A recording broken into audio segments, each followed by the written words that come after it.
Збройні сили України ліквідували вже 22 100 російських загарбників, знищено 918 танків, 2308 бойових броньованих машин, 184 літаки та 154 гелікоптера. Ворог не припиняє наступальні дії на Сході, намагаючись встановити повний контроль над територією Донецької та Луганської областей та забезпечити сухопутний коридор до окупованого Криму. Ворог намагається здійснювати систематичні обстріли позицій наших військ із застосуванням ствольної та реактивної артилерії, завдає ракетних і ракетно-бомбових ударів по військових і цивільних об'єктах на території України. З метою зриву поставок озброєння та військової техніки, наданої в рамках військової допомоги Україні, активізував удари по об'єктах залізничної інфраструктури. Противник обстрілює позиції наших військ з мінометів, ствольної артилерії, реактивних систем залпового вогню по всій лінії зіткнення.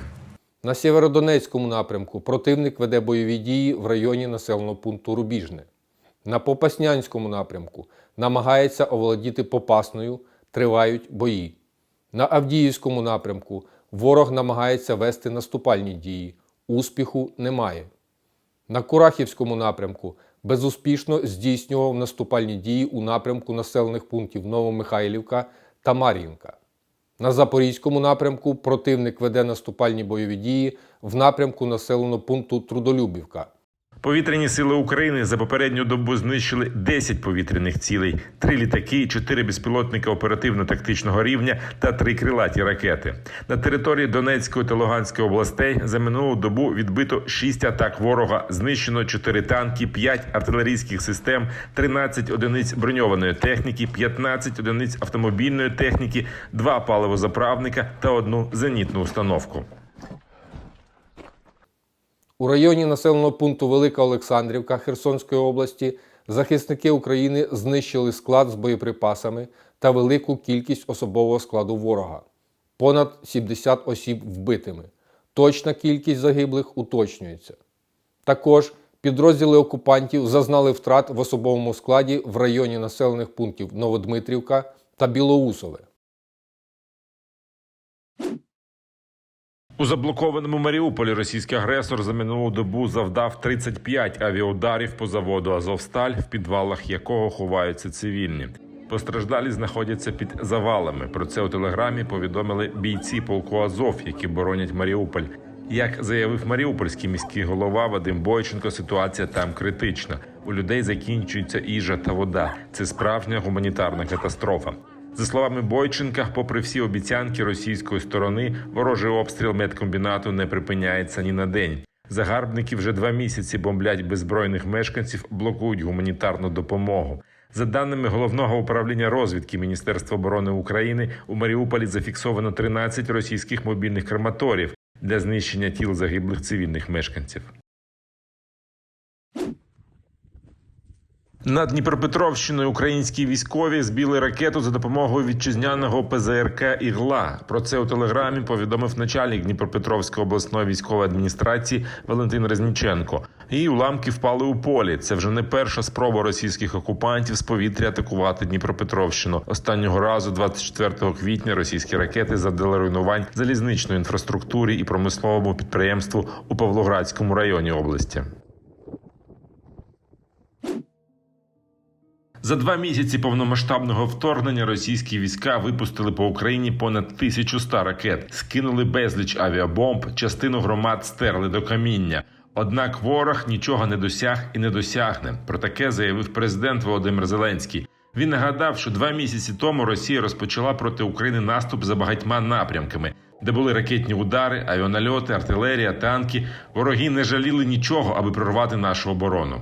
Херсон, Каховка, Мелітополь, Дніпрорудне, Енергодар та інші наші міста, куди російські окупанти тимчасово зайшли, так і не підкорилися їм. Люди показали своїм протестом, своїм ставленням до окупантів, що Україна обов'язково переможе.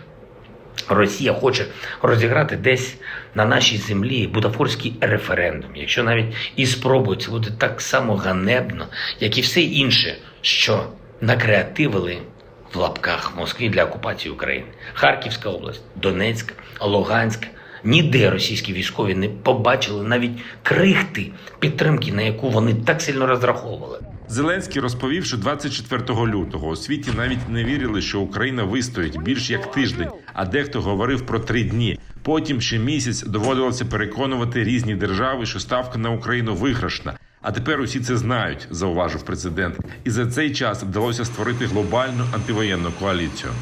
Проти Росії вже введені санкції, які забрали у неї майбутнє. Україна отримує допомогу від десятків країн. Це підтримка зброєю, фінансово, необхідними товарами, політична підтримка. Безпосередньо, максимально прискорюємо наш рух в Європейський Союз. За словами Зеленського, завдяки хоробрості, мудрості наших захисників, завдяки сміливості всіх українців, українська держава – це справжній символ боротьби за свободу. Німеччина погодилася передати Україні важке озброєння для захисту від агресії Росії. Зокрема, українським збройним силам будуть поставлені зенітні самохідні установки «Гепард». Про це оголосила міністр оборони Німеччини Крістіне Ламбрехт 26 квітня під час зустрічі глав військових відомств країн-партнерів, присвяченій допомозі Україні, яка відбувається на авіабазі «Рамштайн» на заході Німеччини.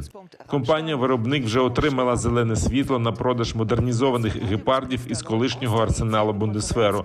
Виробник має в своєму розпорядженні кілька десятків таких самохідок з розформованих підрозділів протиповітряної оборони сухопутних військ Бундесверу.